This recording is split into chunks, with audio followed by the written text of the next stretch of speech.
శాశ్వతమైనది, దానికి మరణం లేదు. హల్లెలూయా. దానికి మరణం లేదు. ఆత్మకు మరణం ఉన్నదా? ఒకసారి ఆలోచించండి ప్రియమైన వాళ్ళారా, చాలా ముఖ్యమైన విషయము. మీ ఆత్మకు మరణం అనేది లేదు. ఆ ఆత్మ దయచేసినటువంటి దేవుని దగ్గరికి మళ్ళీ తిరిగి వెళ్ళాలి అని అంటే, హల్లెలూయా, నీకు దయచేసినటువంటి ఆత్మ మళ్ళీ తిరిగి దేవుని దగ్గరికి చేరాలి అని అంటే, ఈ భూమి మీద ఉన్నప్పుడు నువ్వు ఒక ప్రక్రియ చేయాల్సినటువంటి అవసరం ఉన్నది. దేవుని దగ్గర నుండి తప్పిపోయినటువంటి మానవ జాతి అంతా కూడా, ఒకసారి ఆలోచించండి ప్రియమైన వారులారా, ప్రపంచం మొత్తం, సృష్టి మొత్తం దేవుడు సృష్టించినాడు తన నోటి మాట ద్వారా. అవును కాక అంటే అయిపోయినావు. ఇవి ఏవైతే నువ్వు చూస్తూ ఉన్నావో, ఏవైతే తింటూ ఉన్నావో, ఏవైతే అనుభవిస్తూ ఉన్నావో, ఏవైతే భరించుకుంటూ వస్తూ ఉన్నావో, ఇవన్నీ కూడా దేవుని నోటి మాట చేత సృష్టించబడ్డాయి. హల్లెలూయా. అన్నీ కూడా సృష్టించినాడు అని అంటే, ఎవరి కోసము దేవుడు నిన్ను సృష్టించినాడు అని అంటే, ఒకసారి ఆలోచన చేయండి. ఇవన్నీ సృష్టించి జీవకోటి రాసులను, సముద్రంలో నివసిస్తున్న జీవకోటి రాసులను, పర్వతములను, సమస్తమును సృష్టించిన దేవుడు మనిషి లేడు అనుకోండి. ఎవ్రీథింగ్ ఈజ్ దేర్, सब कुछ है, खाने के लिए सब कुछ है, खाने के लिए, जाने के लिए सब कुछ है, लेकिन इंसान नहीं है. समझो कैसा रहता दुनिया. మనిషే లేడు దాన్ని చూడడానికి, వెళ్ళడానికి. ఎట్లా ఉంటుందమ్మా? హౌ ఇట్ ఈస్, कैसा दिखता बोलो, ఎట్లా కనిపిస్తుంది? నేను ఏం చెప్పాలని పాయింట్అవుట్ చేస్తున్నానంటే, అన్నీ కూడా, ఎవ్రీథింగ్, సమస్తము కూడా దేవుడు నీ కోసమే తయారు చేసి పెట్టినాడు. హల్లెలూయా. నీ కోసము, నువ్వు దానిని ఏలడానికి, దానిని అనుభవించడానికి, మంచి సుఖపరమైనటువంటి జీవితం జీవించడానికి, నెమ్మదికరమైనటువంటి జీవితం జీవించడానికి దేవుడు ఇవన్నీ కూడా నీ కోసము సృష్టించి పెట్టి ఉంటూ ఉన్నాడు. హల్లెలూయా. హల్లెలూయా. ప్రియమైన వారులారా, దేవుడు అన్నీ కూడా సృష్టించి నీ కోసము, నా కోసం తయారు చేసి పెట్టినప్పుడు దేవుని దగ్గర నుండి మనము దూరమైపోయి ఉంటూ ఉన్నాం. దేవుని దగ్గర నుండి ఏ విధంగా దూరమైపోయి ఉంటూ ఉన్నాం? పాపము అనగా ఏంటిది? పాపం అంటే పాపం అంటే ఈ సృష్టి మొత్తంలో ఫస్ట్ పాపం అనేది పుట్టుకొచ్చింది అంటే చెప్పండి. ఆజ్ఞ అతిక్రమమే ఏమై ఉన్నది? గట్టిగా చెప్పాలి. ఆజ్ఞ అతిక్రమమే పాపం అంటే ఏంటమ్మా? ఆజ్ఞ అతిక్రమమే పాపం. అంటే ఎవరి ఆజ్ఞను నువ్వు అతిక్రమించినావు? ఇంకో భాషలో చెప్పాలంటే, ఇంకో సింపుల్ మాటలో చెప్పాలంటే, దేవుని మాట విని నడుచుకోకపోవడమే పాపం. దేవుడు నీకు ఒకటి చెప్పినాడు, అది నువ్వు విన్నావు, అది నువ్వు దాని ప్రకారంగా నడుచుకోకపోవడమే మొదటి పాపము. ప్రియమైన వారులారా, దేవుడు సృష్టిని సృష్టించినాడు, మానవులను సృష్టించినాడు తనతో సహవాసము చేయడానికి, తనతో ఉండడానికి. హల్లెలూయా. మనం ఎవరితో సహవాసం చేయడానికి దేవుడు మనల్ని సృష్టించుకున్నాడు? మనము దేవునికి చెందిన వారమై ఉన్నామని మనకు తెలుసా? We belong to God. మనము దేవునికి చెందిన వాళ్ళము. నేను దేవునికి చెందిన దానను, నేను దేవునికి చెందిన వాడను అనేటువంటి నిశ్చయత ఉన్నదా మీకు? నీకు నిశ్చయత ఉన్నదా ప్రియమైన వాళ్ళ? I belong to God. నేను దేవునికి చెందిన దానను, నేను దేవుని బిడ్డను అని నిరీక్షణ నీకు ఉన్నదా? అవగాహన ఉన్నదా? మనం ఎవరికి చెందిన వారు? మన ఫైనల్ డెస్టినేషన్ ఏది? మన చివరి గమ్యం ఏమై ఉన్నదమ్మా? మనం ఇక్కడ కన్ను మూస్తే ఎక్కడికి వెళ్ళాల్సిన వారమే ఉన్నాం? చెప్పాలా? నువ్వు ఇక్కడ కళ్ళు మూస్తే దాని తర్వాత నీ బ్రతికేది ఎక్కడికి వెళ్తావు? ఏం చెప్పాలని ప్రయత్నం చేస్తున్నానంటే, నువ్వు అనేది శాశ్వతమైనది. నువ్వు అనేది నీకు మరణం లేదు, నాకు మరణం లేదు. ఇక్కడ కొన్ని సంవత్సరాలు 60-70 సంవత్సరాలు ఎక్కువ బలం ఉంటే 100 సంవత్సరాలు బతుకుతామేమో. కానీ ఇక్కడ కళ్ళు మూసుకున్న తర్వాత, కళ్ళు మూసిన తర్వాత పరలోక రాజ్యంలో కళ్ళు తెరవబడాలి. దేవుని రాజ్యానికి చెందినటువంటి బిడ్డవు కాబట్టి, దేవుని రాజ్యానికి చెందాల్సినటువంటి వ్యక్తివి కాబట్టి, నువ్వు ఇక్కడ కళ్ళు మూసిన వెంటనే పరలోక రాజ్యంలో దేవుని ఎదుట కళ్ళు తెరవాలి అని అంటే, ప్రియమైన వారులారా, యేసు ప్రభువుని సొంత రక్షకునిలాగా అంగీకరించి ఉండాలి. హల్లెలూయా. ప్రియమైన వారులారా, చాలా ముఖ్యమైన విషయం ఇది. నీ జీవితంలో గతంలో అద్భుతాలు, ఆశ్చర్య కార్యాలు, దేవుని యొక్క జ్ఞానము సమస్తము కలిగి ఉన్నా కానీ కూడా నువ్వు రక్షణ పొందకపోతే, నీ ఆత్మకు రక్షణ అనేది నీకు నిర్ధారణ కాకపోతే, హల్లెలూయా, నీ ఆత్మ రక్షణ పొందలేదు, నీ ఆత్మ రక్షించబడ్డది, నిత్యత్వంలోనికి నేను దేవునితో కలిసి ఉండాలి అనే నిర్ధారణ నీకు నాకు లేకపోతే, ఈ భూమి మీద నువ్వు ఎన్ని అద్భుతాలు పొందకుండా, దేవుని చేత ఎంత ఆశీర్వదించబడ్డా, ఇంకేమై ఉన్నా కానీ కూడా వ్యర్థమే, వేస్తా కదా. నువ్వు రక్షణనే పొందుకోలేదు, అన్ని పొందుకొని ఉన్నావు, నీ ఆత్మనే రక్షించబడలేదు, నిత్యత్వంలో ఉండాల్సిన నీవు రక్షణ పొందుకోలేదు అని అంటే, ప్రియమైన వారులారా, నీ పట్ల అద్భుత కార్యాలు జరగకుండా పర్వాలేదు, నువ్వు ప్రార్థన చేస్తున్నప్పుడల్లా నీకు జవాబు రాకున్నా పర్వాలేదు, నువ్వు కోరుకున్నవన్నీ కూడా దేవుడు నీకు ఇవ్వకుండా పర్వాలేదు, నీకు నీ అంతటా నీకు ఒక నిరీక్షణ, ఒక నిర్ధారణ, నాకు రక్షణ ఉన్నది, నేను రక్షణ పొందుకున్నాను, I'm fully totally sealed with the salvation of God. Hallelujah. నేను దేవుని చేత ముద్ర వేయబడ్డాను, నేను రక్షించబడ్డాను అనేటువంటి నిర్ధారణ నాకు రావాలని ఈ వాక్యంను బట్టి నేను మీకు జ్ఞాపకం చేస్తున్నాను. హల్లెలూయా. ఈ శరీరంలో ఉన్నన్ని దినాలు నువ్వు నేను గుర్తించాలా? హల్లెలూయా. నువ్వు రక్షణ పొందినావా ప్రియమైన దేవుని బిడ్డ? రక్షణ పొందినావా లేదా? ఒకసారి నువ్వు నిర్ధారణ చేసుకో. నీ బైబుల్ నాలెడ్జ్ ఉండొచ్చు, వరాలతోటి నువ్వు నింపబడవచ్చు, whatever it may be, ఏది ఏదైనప్పటికీ కూడా మీ తాత ముత్తాతల నుండి నువ్వు క్రైస్తవుని కావచ్చు, వంశపారంగా మా తాత ముత్తాతలు క్రైస్తవులు అని విరమిగుతుండొచ్చు, నీకు బైబుల్ నాలెడ్జ్ ఉండొచ్చు, వరాలు ఉండొచ్చు, ఏమున్నా కానీ రక్షణ నీకు లేకపోతే, నువ్వు క్రీస్తు రక్తంను కడగబడకుండా, ఆయన ఇచ్చిన ఉచితమైన రక్షణను పొందుకోకుండా నువ్వు ఏమి చేసినా నీ ఆత్మను పోగొట్టుకోవడానికి ఏం రావు. ప్రియమైన వారులారా, ప్రేమతో నేను మీకు ఏం మనవి చేస్తున్నానంటే, ఒకసారి ఒక వాక్యంను మనం జ్ఞాపకం చేసుకుందాం. ఈ శరీరంలో ఉన్నన్ని దినాలు నువ్వు దేవుని వైపు ఇకనైనా, ఈ రోజైనా, ఈ క్షణమైనా నువ్వు రక్షించబడ్డావో లేదో చూసుకో, పరీక్షించుకో. యేసు ప్రభు రక్తంలో కడగబడినటువంటి వ్యక్తి అయితే నువ్వు ధన్యుడవు. హల్లెలూయా. నీ ఆత్మ రక్షించబడితే నువ్వు ధన్యుడవు. ఏం లేకుండా పర్వాలేదు, రక్షణ ఉంటే చాలు. హల్లెలూయా. హల్లెలూయా. ఇక్కడ కళ్ళు ఇప్పుడు నేను పోతూ కళ్ళు మూసి చనిపోయినాను అనుకోండి, వెళ్తూ చనిపోయినాను అనుకోండి, ప్రియమైన వారులారా, జేమ్స్ చాప్టర్లో చెప్తాడు మన ఆయువు ఇటు. ప్రియమైన వారులారా, చదవండి, మళ్ళీ గట్టిగా చదవండి ఈ వాక్యము. రేపు ఏమి సంభవించునో మీకు తెలియదు. ఇది చెప్పాలనుకుంటున్నాను. నీ జీవనం ఏ పాటిది?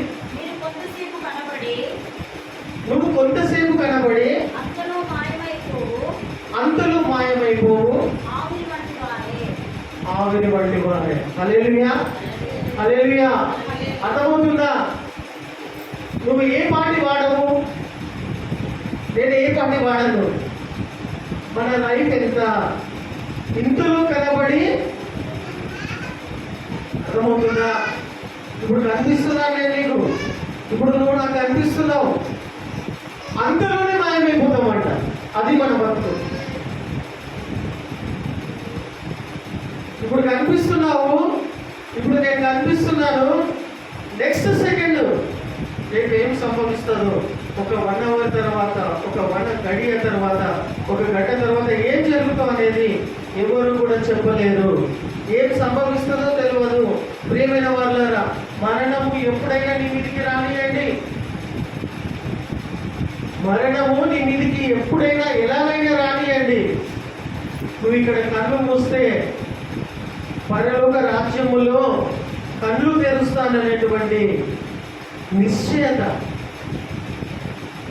ప్రభు మాట మీద నమ్మకము నీకు కలిగి ఉన్నట్టయితే, హల్లెలూయా, నువ్వు ధన్యుడు. ప్రియమైన వాళ్ళ, హల్లెలూయా, నీకు ఆ ధన్యత, ఆ యొక్క నిశ్చయత ఉన్నదా? ఇప్పుడే కనిపించి అప్పుడే మాయమైపోయేటోళ్ళం మనం, అవునా? ఇప్పుడు కనిపిస్తాము, ఒక గంట తర్వాత ఏమైతుందో తెలియదు. ఏది ఏమైనా కానీ కూడా, చనిపోయినా కానీ కూడా, ఇక్కడ కళ్ళు మూసినా కానీ కూడా ఒక చోటికి వెళ్ళి నిత్యత్వంలో మనం బతకాల్సిన వారమై ఉన్నాం. అది నిత్యము, శాశ్వతంగా నువ్వు అక్కడ బతకాలి, నేను బ్రతకాలి. ఎందుకంటే దానికి మరణం, నీకు మరణం లేదు. నువ్వనే నీ వ్యక్తిత్వానికి మరణం లేదు. ఈ భూమి మీద ఉన్నప్పుడే దేవుని యొక్క వాక్యాలను, దేవుడిచ్చినటువంటి ఫస్ట్ ఆఫ్ ఆల్ మొదటిగా దేవుడిచ్చిన రక్షణను నువ్వు పొందుకొని, ఆ రక్షణను గట్టిగా పట్టుకొని నీ జీవితాంతం వరకు, నీ చివరి ఊపిరి వరకు నువ్వు కొనసాగించబడాలి. నువ్వు కొనసాగించాలి అని అంటే నీ సొంత శక్తితోటి, నీ స్వశక్తితోటి నువ్వు నేను కొనసాగించలేము. ప్రియమైన వాళ్ళారా, హల్లెలూయా. నీ స్వశక్తితోటి దేవుడు ఉచితంగా ఇచ్చిన నీ రక్షణను నీ చివరి ఊపిరి వరకు నువ్వు కాపాడుకుంటూ నీ రక్షణ యాత్రను ముగించాలి అంటే నీ సొంత ప్రయాసముతోటి, నీ సొంత తెలివితేటలతోటి, నీలో ఉన్న ఆత్మశక్తి ద్వారా నైనను, దేని వలనైనను నువ్వు కొనసాగించలేవు. అంటే దేవుడు నీకు ఇచ్చినటువంటి సంఘముతో, హల్లెలూయా, పరలోక రాజ్యానికి ఒక వ్యక్తి చేర్చబడాలి అని అంటే ఎట్లా చేర్చబడతాడు? ప్రియమైన వాళ్ళారా, పరలోక రాజ్యానికి మార్గం ఏమై ఉన్నది? To enter into the Kingdom of God. దేవుని యొక్క రాజ్యంలోనికి చేర్చబడాలి అని అంటే నువ్వు కేవలము యేసు ప్రభువుని సొంత రక్షకునిలాగా అంగీకరించి రక్షణ పొంది, నేను ఒంటరిగానే ఉంటాను, నేను మందిరానికి వెళ్ళను, నేను ఇట్లాగే ఉపవాసాలు ప్రార్థన చేస్తాను, నేను దినం రాత్రి బైబిల్ కూర్చొని ధ్యానిస్తాను అంటే కుదరదు. మార్గం అది కాదు, మాధ్యమము అది కాదు. దేవుడు నీకంటూ ఒక సంఘం ఇచ్చాడు. ప్రియమైన వాళ్ళ, హల్లెలూయా. ఆ సంఘము నుండి, ఆ మార్గము నుండి నువ్వు పొందుకున్న రక్షణ నీ చివరి ఊపిరి వరకు గట్టిగా పట్టుకొని నువ్వు సంఘము ద్వారా, దేవుడిచ్చిన సంఘము ద్వారా, దేవుడిచ్చినటువంటి ఈ యొక్క కమ్యూనిటీ ద్వారానే నువ్వు నేను పరలోక రాజ్యం అనేటువంటి ద్వారంలో నుండి ప్రవేశించగలుగుతాం. హల్లెలూయా, హల్లెలూయా, హల్లెలూయా. ప్రియమైన వారులారా, దేవుడిచ్చినటువంటి రక్షణ పాత్రని చివరి ఊపిరి వరకు గట్టిగా పట్టుకొని కొనసాగించబడాలి. కొనసాగాలి అంటే దేవుడిచ్చినటువంటి సంఘము ద్వారానే నువ్వు బలపరచబడతావు. హల్లెలూయా. దేవుడిచ్చినటువంటి సంఘాన్ని నువ్వు నిర్లక్ష్యం చేయొద్దు. నేను చూసుకుంటానే, వచ్చే వారం చూసుకుంటానే, తర్వాత చూసుకుంటానే, దేవుడైతే నాకు రక్షణ ఇచ్చాడు కదా, ఈ రక్షణ అనేది నేను గట్టిగా పట్టుకొని సంఘానికి వెళ్ళకుండా నా ఇంట్లో కూర్చొని ఏదో ఎల్ఈడి స్క్రీన్లు చూసుకుంటా, భక్తి చేసుకుంటా కూర్చుంటా అంటే అది వాక్యానుసారమైనటువంటి భక్తి కాదు. ప్రియమైన వాళ్ళ, దేవుడు సంఘము ద్వారా నేను సంఘము ద్వారా నేను చేర్చుకుంటాడు. కానీ నువ్వు ఒంటరిగా ఉండాల్సినటువంటి భాగ్యము కానీ, ఒంటరిగా ఉండి నేను దేవుని దగ్గరికి వెళ్తాననేటువంటి అవసరత కానీ ఎవరికి కూడా చరిత్రలో, సృష్టిలో, రాబోయే తరంలో కూడా దేవుడు పెట్టలేదు. You are not independent. Hallelujah, hallelujah. నీకు సంఘం ఇచ్చిండు. సంఘం అనేది ఎందుకోసం ఇచ్చిండు? నువ్వు పరలోక రాజ్యంలోకి చేర్చబడడానికి. హల్లెలూయా. సంఘం అనేది ఏ విధంగా స్థాపించినాడు చెప్పండి? సంఘము ఏ విధంగా స్థాపించాడు? ఎట్లా ఏర్పరుచుకున్నాడు? దేవుడు ఒక సంఘాన్ని స్థాపించుకున్నాడు అని అంటే ఏమిచ్చి స్థాపించుకున్నాడు? ఎందుకు సంఘానికి మనము అంత ప్రాధాన్యత ఇవ్వాలి? ఎందుకు సంఘానికి, చర్చికి మనము కంటిన్యూస్గా నువ్వు ఎట్లా ఉన్నా కానీ కూడా, నీ బతుకుదనం ఎట్లా ఉన్నా, నీ పరిస్థితి ఎట్లా ఉన్నా కానీ కూడా నువ్వు సంఘానికి ఖచ్చితంగా ఎందుకోసం వెళ్ళాలి చెప్పండి? ఆ సంఘములో తన స్వరక్తం నుంచి సంపాదించుకున్నాడు, తన స్వరక్తం నుంచి కొనుక్కున్నాడు. కాబట్టి సంఘానికి, హల్లెలూయా, దేవుని మందిరానికి నువ్వు అంత ప్రాధాన్యత ఇవ్వాలి. నీ యొక్క రక్షణ పాత్ర అనేది నీ చివరి ఊపిరి వరకు గట్టిగా పట్టుకోగలుగుతావు అంటే అది సంఘము ద్వారానే, సహవాసము ద్వారానే, దేవుడు ఏర్పాటు చేసిన విధి విధానంలోనే నీ చివరి ఊపిరి వరకు కొనసాగగలుగుతావు. హల్లెలూయా. ప్రియమైన వారులారా, శాశ్వతమైనటువంటి మన ఆత్మకు రక్షణ కలిగినది చాలా గొప్ప విషయమై ఉన్నది.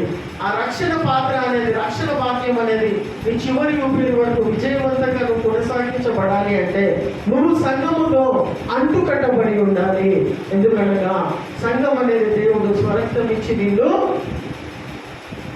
ఎట్లా సంపాదించుకుంటాడు? నిన్ను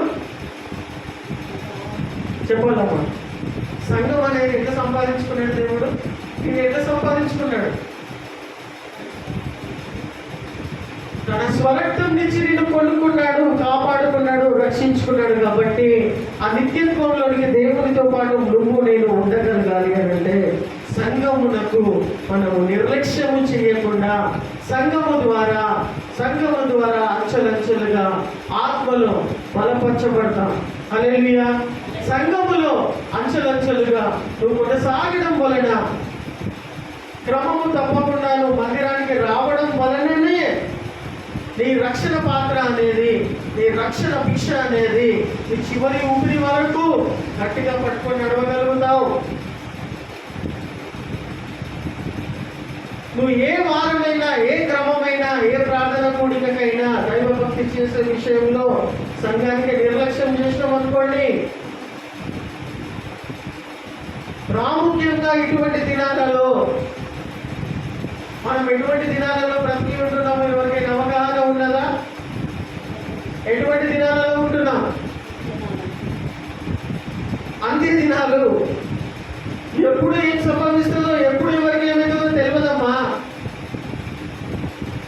అవునా కదా? మనిషి జీవితం ఏమాటిది? నీటి బుడక లాంటిది, ఆవిరి లాంటిది. అప్పుడే కనిపిస్తావు, అప్పుడే ఆగమైపోతావు. అప్పుడే కనిపిస్తావు, అప్పుడే కనిపించకుండా వెళ్తావు. ఏం చెప్పాలని ప్రయత్నం చేస్తున్నానంటే, ఇక్కడ నువ్వు కళ్ళు మూస్తే పరలోక రాజ్యంలో నువ్వు కళ్ళు తెరిచినప్పుడు, దేవుని ఎదుట నిలబడినప్పుడు, హల్లెలూయా, దేవుని ఎదుట నిలబడినప్పుడు దేవుడు నీకు ఇచ్చినటువంటి గొప్ప భాగ్యం, ఈ భూమి మీద ఉన్నప్పుడు ఏదైతే భాగ్యము, అవకాశం నీకు ఏదైతే ఇచ్చినాడో, అప్పుడు నువ్వు కనుక్కున్నప్పుడు, దేవుని దగ్గర దేవుని ఎదుట నీకు వెళ్ళి నిలబడినప్పుడు, ఈ భూమి మీద ఉన్నప్పుడు దేవుడు నీకు ఎంత గొప్ప భాగ్యం ఇచ్చిందనేది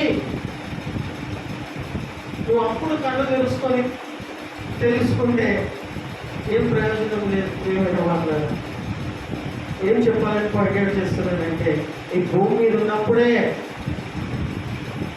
ఫస్ట్ రక్షణ నిర్ధారణ కావాలి నీకు. నేను రక్షించబడ్డానని నీ మనస్సాక్షి సాక్ష్యం చెప్పాలా, ఎవరు బయట వాళ్ళు కాదు. నువ్వు రక్షించబడ్డావా? నీ ఆత్మ రక్షించబడ్డదా? First point. రక్షించబడినట్టయితే ఎప్పుడైనా రానియండి మరణము, ఆయన ఎదుట కళ్ళు తెరిచి నిలబడినప్పుడు ఆయన కోసం ఏమన్నా భూమి మీద ఉన్నప్పుడు చేసినావా? ఆయన కోసం దేవుడు నీకు ఇచ్చినటువంటి భాగ్యమును పోగొట్టుకున్నావా అనేది ప్రియమైన వాళ్ళ